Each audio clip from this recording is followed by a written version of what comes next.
ভারতের সেনা ঘাঁটি লক্ষ্য করে আবারও হামলা চালিয়েছে পাকিস্তান। মুহুর্মুহু বিস্ফোরণে কেঁপে উঠছে কিছু এলাকা। শুক্রবার রাত ৯টার দিকে জম্মু কাশ্মীর ও পাঞ্জাবের আকাশে একগুচ্ছ পাকিস্তানি ড্রোন শনাক্তের দাবি করে ভারতের সেনাবাহিনী। ভারত নিয়ন্ত্রিত কাশ্মীরের জম্মু অঞ্চলে বৃষ্টির মতো ড্রোন হামলা চালিয়েছে পাকিস্তান। রাতভর টানা হামলায় দিশেহারা অবস্থা হয়ে যায় ভারতের।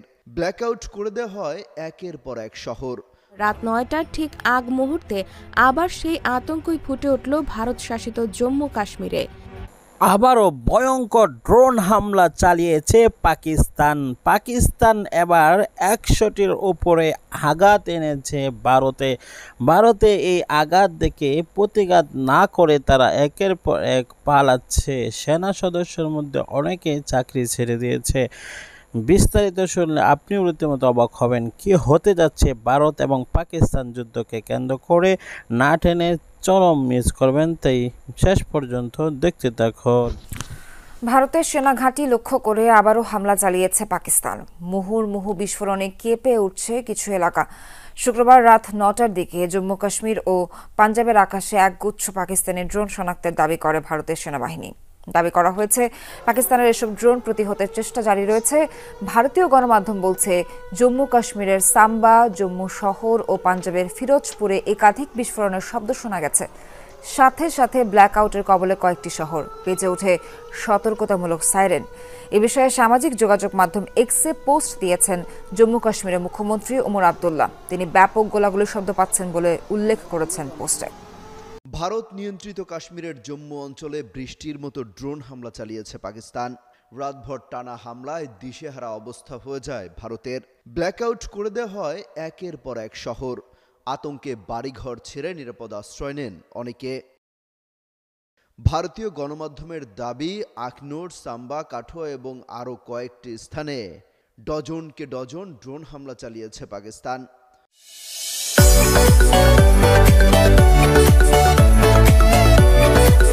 বলা হচ্ছে, পাকিস্তান জম্মুতে লয়টারিং মিউনিশন দিয়ে ড্রোন হামলা চালাচ্ছে। এটি এক ধরনের ড্রোন বোঝায় যার সঙ্গে ওয়ারহেড যুক্ত থাকে এবং এটি সরাসরি লক্ষ্যবস্তুতে আঘাত হানতে সক্ষম। এ ধরনের ড্রোনকে কামিকাজে ড্রোনও বলা হয়। জবাবে ভারতীয় বিমান প্রতিরক্ষা ব্যবস্থাও পাল্টা গুলি চালায়। জম্মু শহরের গুজ্জরনগর সেতুর কাছে থাকা একজন প্রত্যক্ষদর্শী বিবিসিকে বলেছেন, তিনি জম্মু বিমানবন্দরের কাছে ১৬টি বস্তু ছড়িয়ে ছিটিয়ে পড়ে থাকতে দেখেছেন। স্থানীয়রা বলছেন, হামলার সাথে সাথে সতর্কতার সাইরেন বাজানো হয়। এ সময় গোটা শহর ব্ল্যাকআউট করে দেওয়া হয়, যেন পাকিস্তান থেকে ছোড়া মিসাইলকে ভালোভাবে শনাক্ত করে তা ভূপাতিত করতে পারে ভারতের প্রতিরক্ষা বাহিনী। এই হামলার ফলে এখন পর্যন্ত কি পরিমাণ হতাহত বা ক্ষয়ক্ষতি হয়েছে তার বিস্তারিত তথ্য পাওয়া যায়নি। তবে নিরাপত্তা বাহিনী এলাকায় তৎপরতা জোরদার করেছে এবং ঘটনার তদন্ত চলছে বলে জানায় নয়াদিল্লি।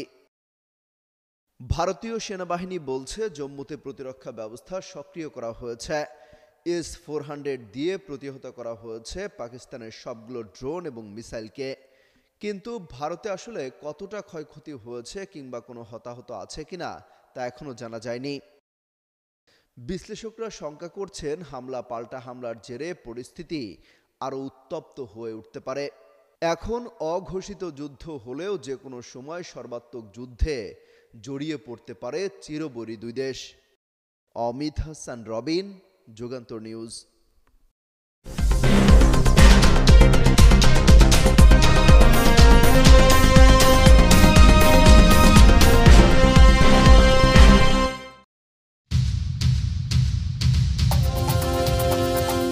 ভারত পাকিস্তানের মধ্যে উত্তেজনা ক্রমশই বাড়ছে। পাকিস্তানে রাতভর ড্রোন হামলা চালানোর প্রতিশোধ নিতে জম্মু কাশ্মীর, পাঞ্জাব ও গুজরাটের ১৫ শহরে সামরিক স্থাপনা লক্ষ্য করে ক্ষেপণাস্ত্র হামলা চালিয়েছে পাকিস্তান। হামলার বিষয়টি স্বীকার করেছে নয়াদিল্লি। তবে হতাহত ও ক্ষয়ক্ষতির বিষয়ে নিশ্চিত করেনি ভারত। পাঞ্জাব সহ কয়েকটি স্থানে সতর্কতা হিসেবে ব্ল্যাক আউট জারি করা হয়েছে। পাকিস্তানের ড্রোন হামলার সম্ভাব্য ঝুঁকি মোকাবিলায় এই সিদ্ধান্ত নিয়েছে ভারত। ভারতের পক্ষ থেকে দাবি করা হয়েছে পাকিস্তানের ছোড়া বেশ কয়েকটি ক্ষেপণাস্ত্র ও ড্রোন আকাশেই ধ্বংস করে দিয়েছে তারা। এরপরই পাকিস্তানি আকাশ প্রতিরক্ষা রাডার ও অন্যান্য ব্যবস্থা লক্ষ্য করে হামলা চালায় ভারত। এতে লাহোরের একটি আকাশ প্রতিরক্ষা ব্যবস্থা অকার্যকর হয়ে যায়।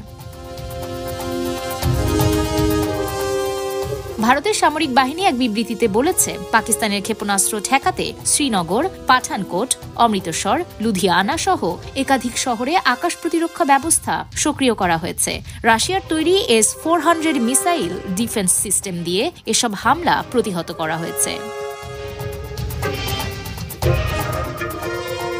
ইসলামাবাদ দাবি করেছে, তাদের গুলি ও ক্ষেপণাস্ত্র হামলায় ভারতের অর্ধশত সেনা নিহত হয়েছে। দেশটির তথ্যমন্ত্রী আতাউল্লাহ তারা পাকিস্তানের পার্লামেন্টে দেওয়া এক ভাষণে বলেন, আমাদের সৈন্যরা নিয়ন্ত্রণ রেখায় ভারতীয় বাহিনীর ওপর হামলা চালায়। এতে দেশটির ব্যাপক ক্ষয়ক্ষতি হয়। বহু সৈন্য হারিয়েছে ভারত। এদিকে ভারত ও পাকিস্তানকে থামার আহ্বান জানিয়েছেন মার্কিন প্রেসিডেন্ট ডোনাল্ড ট্রাম্প। দুই দেশের মধ্যে চলমান উত্তেজনা নিরসনে সহায়তা করার আগ্রহ প্রকাশ করেন মার্কিন প্রেসিডেন্ট। ওভাল অফিসে ট্রাম্প বলেন, আমাদের দুই দেশের সঙ্গেই খুব ভালো সম্পর্ক আছে এবং আমি চাই এই সংঘাতময় পরিস্থিতি স্বাভাবিক হোক।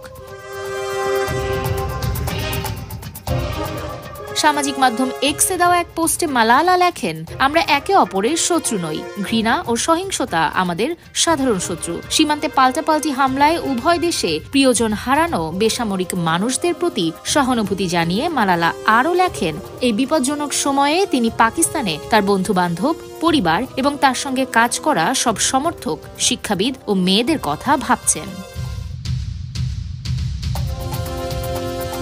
পাকিস্তানে হামলা নিয়ে দিল্লিতে সর্বদলীয় বৈঠক হয়েছে। এতে দেশটির প্রতিরক্ষা মন্ত্রী রাজনাথ সিং বলেন, অপারেশন সিন্ধুরে শতাধিক সন্ত্রাসবাদী নিহত হয়েছে। ইসলামাবাদকে হুঁশিয়ারি দিয়ে তিনি বলেন, তারা যদি এই পর্যায় থেকে সংঘাত আরও বাড়ানোর চেষ্টা করে তাহলে সমুচিত জবাব দেওয়া হবে।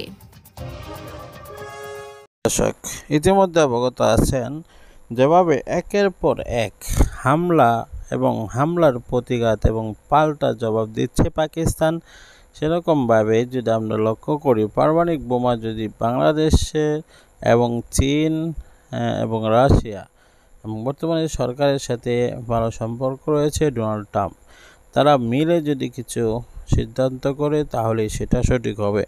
বর্তমানে দেশ এবং দেশান্তরে দেশের অবস্থা অভ্যন্তরীণ এবং ভিতরের সব কিছুই কিন্তু একটু এলোমেলো রয়েছে। বর্তমানে বাংলাদেশ পুরোটাই যেন এক মগের মূল লক্ষ্য হিসাবে রূপান্তরিত হয়েছে। দেশ এভাবে চলতে যাওয়া হবে না। ডক্টর মোহাম্মদ ইউনূস যদি যুদ্ধে না জড়ায়া যায় সেটাই আমরা খেয়াল রাখতে পারি না। বর্তমানে ডক্টর মোহাম্মদ ইউনূসের যে